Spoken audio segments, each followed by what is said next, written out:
Hello বন্ধুরা, কেমন আছেন? আশা করি সবাই ভালো আছেন। আমি অনেক ভালো আছি। তো আপনাদের সামনে নিয়ে আসলাম একটা লং ভিডিও, ধানের ভিডিও। তো আমাদের মাঠে এবার অনেক পরিমাণে ধান হয়েছে, অনেক ভালো ধান হয়েছে। তো আপনাদের একটু তুলে ধরবো। এই দেখেন, এটা হচ্ছে আমাদের মাঠ। তো এবার আমাদের জমিতে প্রচুর ধান হয়েছে। তো আমাদের জমিতে আপনাদের নিয়ে যাব, আপনারা সাথেই থাকেন, ভিডিওটি দেখতে থাকেন। ভিডিওটি যদি ভালো লাগে অন্যকে দেখার সুযোগ করে দেবেন, লাইক কমেন্ট করে পাশে থাকবেন। সবাই দেখতেই থাকেন। আমাদের জমিতে আপনাদের নিয়ে যাচ্ছি, কি পরিমাণে ধান হয়েছে দেখাবো। তো দেখেন, আমাদের মাঠটা অনেক বড়। এবছর অনেক পরিমাণে ধান হয়েছে ভাই। সত্যি কথা বলতে, আমরা যারা কৃষক, আমরা যারা ধান পান লাগাই, তারা কিন্তু মধ্যবিত্ত হয়, গরিব হয়ে থাকে। যেমন মনে করেন যে 10 জনের ভিতরে 8 জন, যারা 8 জন কিস্তি উড়ে ধান করে ভাই, কিস্তি উড়ে ধান করে। তারপর যদি ধান খারাপ হয়, খুবই খারাপ লাগে। তো এবছর ফলন অনেক ভালো হয়েছে, দেখতেই পারতেছেন। ধান এই দেখেন, আপনাদের দেখাচ্ছি, দেখেন কি পরিমাণে ধান হয়েছে। যাই দেখেন, মনে করেন যে না দেখলে বুঝতে পারবেন না। তো আপনাদের, আমরা এবছর আমাদের জমিতে অনেক বেশি ধান হয়েছে। তো আপনাদের আমাদের জমিতে নিয়ে যাব। তো আপনারা ধৈর্য ধরে ভিডিওটি দেখতে থাকেন। এই দেখতেই পারতেছেন আমাদের মাঠে, এটা হয়েছে আমাদের জমি। এইখান থেকে আগামাথা আমাদের জমি, এখানে 14 কাঠা জমি। দেখেন কি পরিমাণে ধান হয়েছে।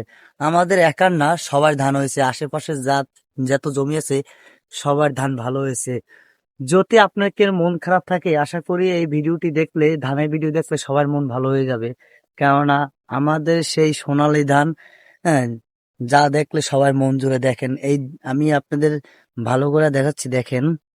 এই একটা গুছি ধরলে আপনারা বুঝতে পারবেন যে কত পরিমাণ। এই যে গুছিটা ধরছে, এই গুছিটা মনে করেন যে আপনি 100 গ্রাম ধান আছে, এরকম প্রতিটা গুছিতে ভাই অনেক সুন্দর ধান হয়েছে। তো আপনাদের আরেকটা জিনিস দেখাই, এই পাশে একটা জমি আছে ভাই, বুঝছেন? এই পাশে একটা জমি খুবই খারাপ হয়েছে। তো ওই জমিটা পুড়ে গেছে, হয়তো এরা ওষুধ দিতে পারে না ঠিক করে, তার জন্য পুড়ে গেছে। তো এই দেখেন, এই জমিটা পুরা পুরা দেখা যাচ্ছে। তো এই জমিটা একটু অনিয়ম হয়েছে, মানে একটু খারাপ হয়েছে।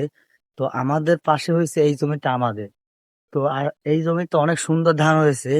তো এই ধানের প্রথমত কথা হয়েছে, এই ধানে কষ্ট করতে হবে, সার ওষুধ দিয়ে সবসময় রাখতে হবে, তাহলে সুন্দর ফলন হবে। দেখেন কি পরিমাণে ফলন হয়েছে।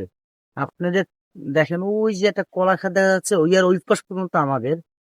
তো দেখেন কি পরিমাণে ভাই ধান হয়েছে, মানে দেখলে ভাই মনটা ভালো হয়ে যায়, শান্তি লাগে ভাই, এত সুন্দর ধান হলে।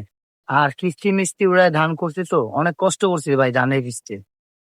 তো অনেক কষ্ট করে ভাই ভিডিও ভিডিও তৈরি করে কাজের ফাঁকে। যদি ভিডিও গুলো ভালো লেগে থাকে, লাইক কমেন্ট করে পাঠিয়ে থাকবেন। আপনার ধৈর্য ধরে ভিডিও গুলো দেখতেছেন। আমাদের মাঠটা অনেক বড় ভাই, অনেক বড়। তো এই মাঠে সব জায়গায় ধান ভালো হয়েছে, কিছু কিছু জমিতে একটু খারাপ হয়েছে।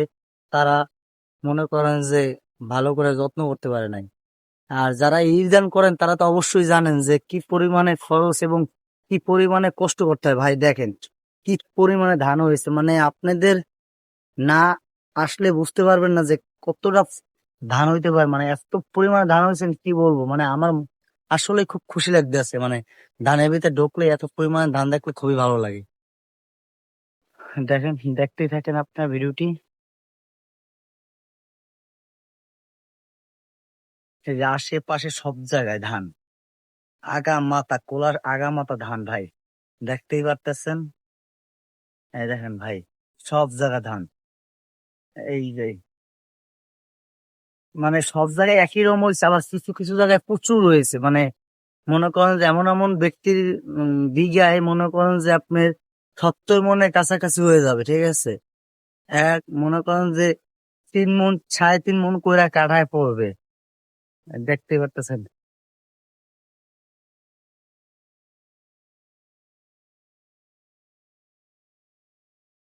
এই দেখেন ভাই ধান, দেখেন ধান দেখলেই শান্তি ভাই, ধান দেখলেই শান্তি।